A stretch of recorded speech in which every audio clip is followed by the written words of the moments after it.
Carta del apóstol Pablo a los Hebreos, capítulo 12, versículo 3.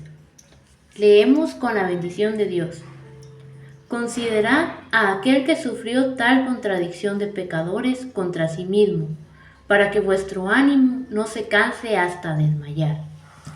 Nuevamente el apóstol Pablo escribe carta a la iglesia judía, aquellos que habían reconocido a Cristo como su Salvador y que seguían resistiendo a la persecución que había venido sobre la iglesia por causa de los fariseos y todos aquellos escribas que, celosos de la ley, consideraban que Jesús no era el Mesías, que Jesús no era aquel que venía para salvar sus vidas, que era imposible que Él fuera el Hijo de Dios, aquellos que aún buscaban oponerse a la verdad y que al contrario se unían fuerzas contra él, incluso con el Imperio Romano, para que la iglesia no persistiera, que unían fuerzas con aquellos enemigos del pueblo para que se detuviera el mensaje de Cristo, para que al morir él también muriera su ministerio. Pero no obstante, ese ministerio seguía cada vez creciendo y aumentando más y más, no solamente en número de personas, sino también extendiéndose a más naciones, extendiéndose a través de milagros, a través de maravillas, a través de prodigios. No obstante, en medio de esa persecución, en medio de todo aquello que afligía el corazón de la iglesia y en medio de esas circunstancias que algunas veces los hacía dudar, el apóstol les dice, considerar a aquel que sufrió tal contradicción de los pecadores. El mismo pasaje en la versión Nueva Biblia Viva, dice, por eso piensen en el ejemplo que Él nos dejó, refiriéndose a Jesús, pues siguió adelante a pesar de tanta oposición por parte de los pecadores. Por tanto, no se cansen ni pierdan el ánimo. Nos hace ver entonces el apóstol tanto a la iglesia en ese entonces como a nosotros. Nos hizo también la palabra que tenemos que considerar y pensar en el ejemplo que Cristo nos dejó. Y muchas veces tomamos el ejemplo de Cristo como un ejemplo. Él sufrió por amor al pueblo, entonces nosotros también tenemos que sufrir. Y no es tanto fijarnos en el sufrimiento de Cristo, sino fijarnos en su perseverancia, en cómo en medio de todo, a lo largo de toda su vida, aunque no fue tan larga, en medio de toda su vida aquí en la tierra, Él se dedicó a servir a Dios. Él se dedicó a cumplir el propósito por el cual el Padre lo había enviado. Desde que era pequeño, dice, Él estaba meditando en la palabra y enseñando incluso a aquellos que estaban en el templo. Y Él buscaba, dice, agradar siempre a su Padre, porque cuando José y María lo encontraron, dijeron, ¿por qué me buscan si yo estoy cumpliendo con el ministerio que el Padre me dio? Yo estoy haciendo lo que el Padre me ordenó, que es predicar la palabra, que es extender su reino. Y Él empezó a amar esa palabra, a vivirla por completo. Y su perseverancia fue tal que entregó su vida por amor a ese ministerio, por amor a la voluntad del Padre. Nos damos cuenta cómo Él, cuando estaba orando en el Getsemaní, a pesar de la aflicción, a pesar de el dolor que sentía en su corazón, no solamente porque Él sabía que iba a padecer, Él conocía qué castigo iba a recibir y que iba a cargar los pecados de toda la humanidad sobre sí, sino también el dolor de saber que iba a ser traicionado por aquellos a quienes Él instruyó, a quienes Él llamó, que iba a ser incluso negado por ellos y que muchos se iban a apartar. A Él le dolía en su corazón el hecho de que aquellos discípulos, aquellos apóstoles se iban a dispersar y ellos iban a estar solos, y muchos incluso de sus oyentes quizás se pudieron haber alejado y dejar de buscar A él le dolía en su corazón y le pidió a su padre: Padre, si es posible, pasa de mí esta copa. Pero algo importante, y es el ejemplo que nos dice acá que debemos seguir, que él siguió adelante. Él dijo: si es posible, yo sé que tú puedes hacer que entre la salvación a este mundo, que puedan ser redimidos sin necesidad de que yo muera. Porque para Dios todo era posible, pero él le dijo: haz tu voluntad y no la mía, que sea hecha tu voluntad. Lo que yo quiera o pueda hacer, al final no es perfecto. Lo que tú haces sí lo es. Él, a pesar de ser hijo de Dios, reconocía la autoridad del Padre y sabía que su voluntad era mayor que la propia. Entonces, ese es el ejemplo que nosotros debemos seguir. Dice, él siguió adelante. Él continuó cumpliendo con la voluntad del Padre porque confiaba que esa voluntad era perfecta, que el Padre no tenía, como dice la Escritura, él tiene planes de bien, pensamientos de bien y no de mal.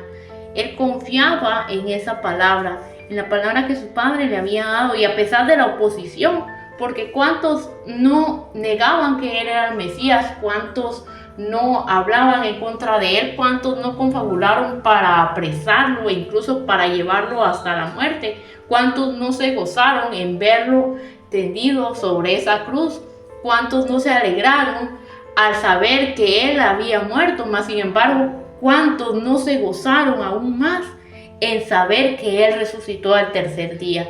Y ese fue el gozo, el saber que su ministerio no murió, sino él resucitó y llegó a la diestra del Padre. Y más importante aún, no nos dejó desamparados. Él envió a su Santo Espíritu para llenar nuestras vidas.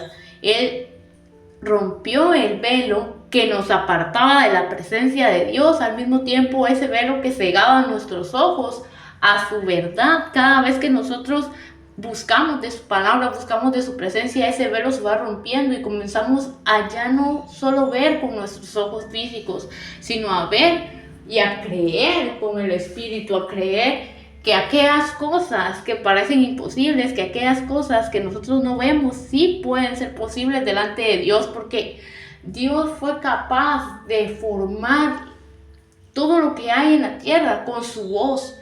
Cuanto más no fue capaz él de ordenar todas las cosas, porque dice que la tierra estaba desordenada y vacía, cuanto más no él es capaz de ordenar nuestros pensamientos, de ordenar nuestra manera de vida, de renovarnos a una nueva esperanza, de darnos solución en medio de los conflictos, de darnos paz en medio de la adversidad.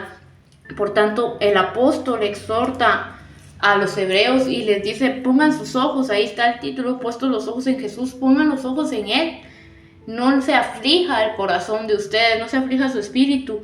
Ustedes saben en quién están creyendo, entonces pongan su mirada en Él. No pongan su mirada en la persecución, no pongan su mirada en todo lo que está pasando, no pongan su mirada en lo que dicen en contra del Evangelio, no pongan su mirada en aquellos falsos maestros, no pongan su mirada en la doctrina de los hombres, no pongan su mirada en aquello que busca apartarlos de Dios y hacerlos caer a través de su carne, a través de su mentalidad. No pongan su mirada en eso, pongan su mirada en donde está su meta, porque ahí debe estar su corazón. Si ustedes aman a Cristo, su corazón va a estar con Él y su meta, su objetivo va a ser llegar a Él. Entonces, a pesar de lo difícil que sea el camino, ustedes van a seguir, dice, hacia adelante. Cristo siguió adelante hacia una meta y ahora Él se encuentra a la diestra del Padre.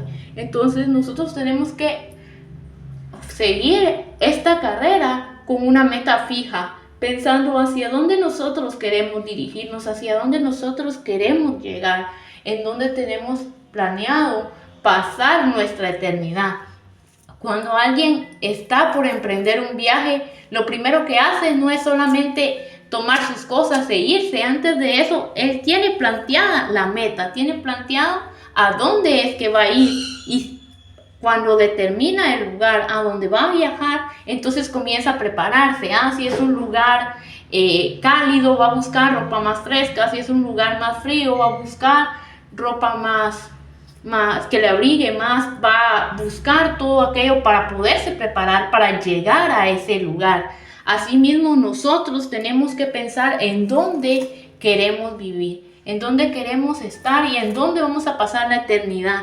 Si donde nosotros creemos que vamos a pasar la eternidad ahora no es el lugar en donde quisiéramos estar, si nosotros hemos fallado, si nosotros hemos pecado, hemos desviado nuestra vida delante de Dios, nos hemos apartado de su palabra, si hemos hablado incluso en contra de sus ministerios, hemos hablado en contra de la verdad, si incluso hemos caído, hemos tropezado, entonces podemos preguntarnos dónde estaríamos ahora si nosotros partiéramos con el Señor. ¿Dónde estaríamos si Él nos sorprende con su venida?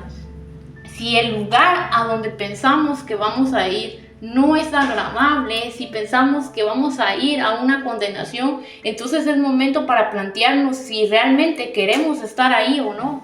Si no queremos estar ahí, entonces tenemos que prepararnos. ¿Prepararnos para qué? Para estar cerca de Dios, prepararnos para morar eternamente con Él, para entrar al gozo de nuestro Señor, para no solamente verle un momento de lejos y que Él desvíe su mirada, no reconociéndonos, porque nosotros nunca lo reconocimos en la tierra, no, sino buscar acercarnos cada vez más a Él para estar presentes delante de Él y por fin ser capaces de contemplar su gloria por completo. Ahora no podemos soportar toda esa gloria, no podemos ver su rostro cara a cara, pero en el día postrero vamos a tener la dicha de poder hacerlo, y no solamente de poder verlo, quizá de poder abrazarlo, quizá de poder estar cerca de Él, o tal vez ni siquiera tengamos la fuerza suficiente para alzar la mirada y verlo cara a cara, porque nuestro corazón estará tan conmovido delante de su esplendor, pero aún así tendremos la confianza de que estaremos con Él, de que vamos a habitar para siempre a su lado. ¿Por qué? Porque nos hemos preparado, y eso es lo que el apóstol les recalca al pueblo de los hebreos. Anteriormente hablábamos cómo él les decía: ustedes no deben retroceder. Y no solamente es no retroceder, también es importante no quedarse en el mismo sitio, porque quien tiene un plan acerca de un viaje, pero nunca sale de su casa, nunca va a llegar a ese lugar. Si nosotros tenemos el objetivo de servirle a Dios, pero nunca hacemos nada para servirle, somos semejantes a ese caso. Nos estamos quedando en el mismo sitio. Y el apóstol le dice a esta iglesia, a este pueblo, que a pesar de todo lo que había en el entorno, Jesús dice, Él siguió adelante. Y Él como apóstol también seguía adelante. Él cumplió su ministerio hasta el fin. Nosotros tenemos un objetivo, caminemos cada día hacia ese objetivo, sigamos siempre hacia adelante y no nos quedemos en el mismo lugar. Si ahora nosotros ya dimos un paso y avanzamos y comenzamos a asistir a una congregación y comenzamos a leer su palabra y comenzamos a alabarle, a bendecir su nombre, comenzamos a leer, comenzamos a orar, comenzamos a adorar, bueno, no nos quedemos ahí, avancemos. Aún podemos buscar más de Dios, aún podemos aprender más de su palabra, y es sorprendente cómo su Espíritu nos da sabiduría y nos guía de tal manera de que podríamos leer 3 veces el mismo pasaje y aún en cada vez el Señor es capaz de revelarnos algo nuevo. Nadie puede decir: yo ya me leí la Biblia por completo y ya no hay nada que yo pueda aprender. Claro que no. El Señor siempre nos revela algo nuevo cada vez que nosotros nos acercamos a Él. Debemos seguir entonces adelante, no quedarnos solamente en que ya conocí al Señor como mi Salvador y ya, sino buscar más de Él, seguir preparándonos para su venida. Y si podemos alertar a otros y decirles: ven, prepárate tú también, predicar su palabra, dar testimonio de la grandeza de su nombre, cómo Él ha transformado nuestras vidas, cómo Él lleva transformando la creación desde el inicio del mundo, desde el inicio del universo, cómo Él viene creando y recreando vida, no solo en la tierra, sino en nuestro ser. Podemos seguir dando testimonio de cómo Él levanta al caído, de cómo Él nos atrae cada día a su presencia.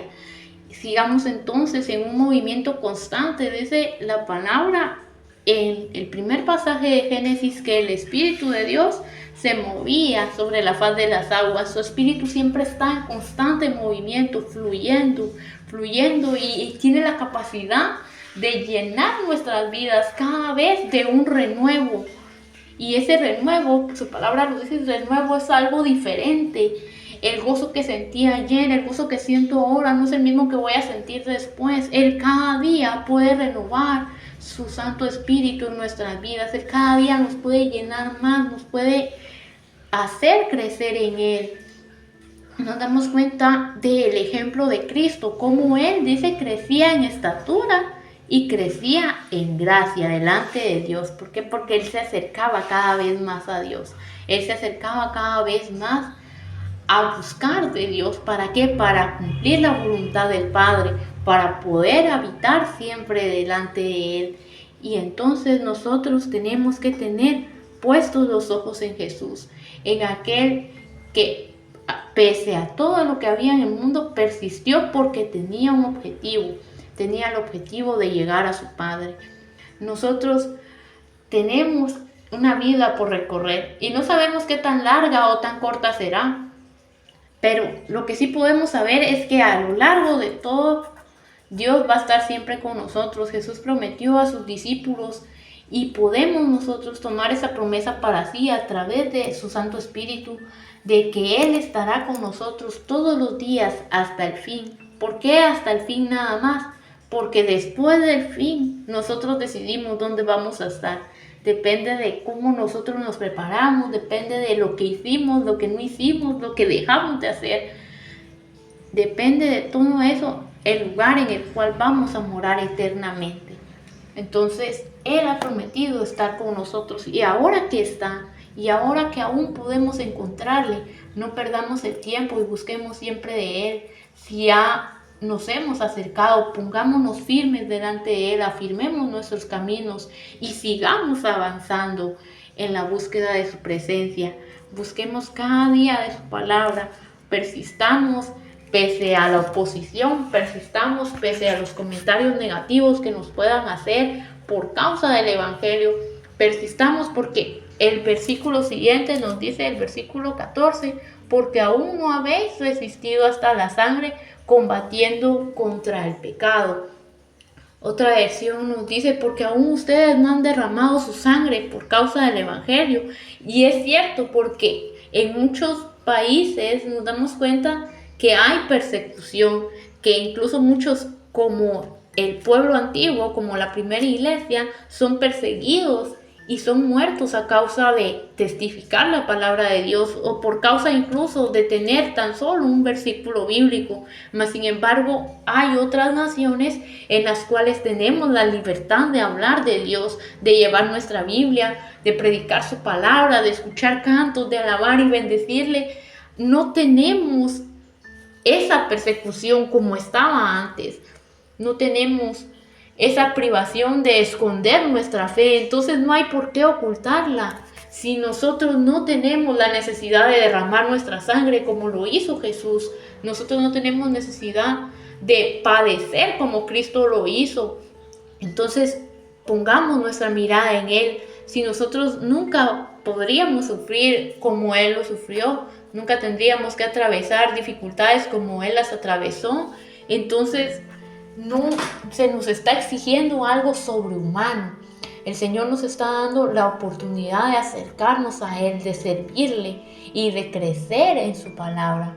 Busquemos entonces perseverar en sus caminos, perseverar siguiendo el camino que nos lleve a un mejor fin, que es estar siempre en su reino, perseverando para no desmayar. Dice, pongamos nuestra mirada en Jesús. ¿Por qué? Para que no nos desanimemos, para que no nos cansemos, para que cuando venga la prueba, cuando venga la duda, cuando vengan problemas, no digamos, es de balde servir a Cristo. Claro que no.